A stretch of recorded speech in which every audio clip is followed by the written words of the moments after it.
because I'm as a Yerushalmi. Okay. I enjoyed very much reading about Yerushalayim at that time. I remember it. It was quite authentic. I find maps of that time, so I get the general layout of the city.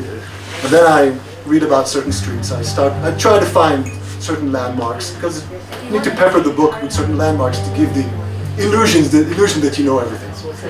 Because you don't know everything, but you have to seem like you know more than you do. Talk to people that were living there, you know.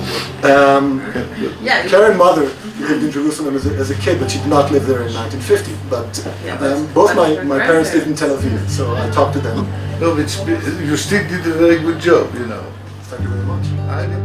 If you look at how neighborhoods were built in Tel Aviv, they began as communities from the diaspora. So people would come from a certain country and they would build a street. For instance, Smuts Boulevard is South African. Smuts was the president of South Africa. So my grandfather and his entire tribe settled they built they lived in a building there. Kfar Shmaya was also a big South African sort of, let's say, enclave. But so they were segregated at least in the beginning according to that. And there were cafes of people from Germany, and they would come and talk in German, and people would play waltzes and they would dance. Some people would talk in Yiddish, some people, and you could hear a medley of languages on the streets of Tel Aviv. And one of the tragedies in the way of Israel is that people don't speak those languages hardly anymore, especially Yiddish, which was sort of viciously suppressed by the government. Here. Yeah. Oh, yeah, okay. But for instance, if you've ever heard of the comedic duo Jigan and Schumacher, they were not allowed to appear in Yiddish unless they had a third of the performance in Hebrew. So they hired a singer to sing in Hebrew because the government said they could not just do something in Yiddish, and only because there were such big names in the entire Jewish world that they were allowed to perform it. So Israel Kaldebach wrote an editorial in Ma'ariv castigating the government for not allowing them to perform in Yiddish. Wow. Yeah, so that was, and there was a sort of group, the Meginei Safa Ivrit, they were called, a group that they went around and harassed people for speaking Yiddish, tearing down signs. And if you're asked about an anecdote, there's an anecdote with Bialik, where he was walking around on the Sabbath, and someone approached him, "Why are you speaking Yiddish?" So on the Sabbath, I take a rest. Do you hide any secrets in your books that only a few people would find, as they call it, their outside world Easter eggs? Typos this time.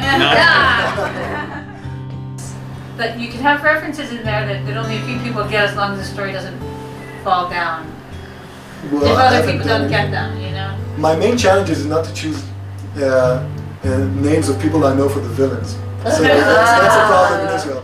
And I actually chose the surname of one of Karen's cousins by mistake for one of the sort of bad guys in one of my books. Yeah. And he picked up on it, I see. No, he hasn't read it. His problem. Yeah. Are you going over to them for Pesach? I have a food taster. Have you done the circuit talk shows and the radio shows, like on Friday afternoon on Galei Tzahal, local radio, where they have book corner sections like that? Have you do any of that? No. This is my Are you looking first. forward to breaking to that audience, or it's not on your deal I'm list? not sure how much books those conversations really sell. I'm not sure they sell a lot of books. I'm not that sure about it. I think it's good for the ego, and if someone approached me, I'll do it. But I don't think that.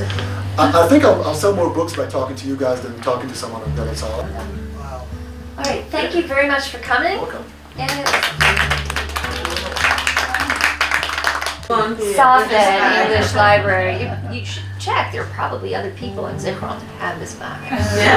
It's famous. It's one of a kind. So please Thank you very much. use it in good health. And thank you again for coming.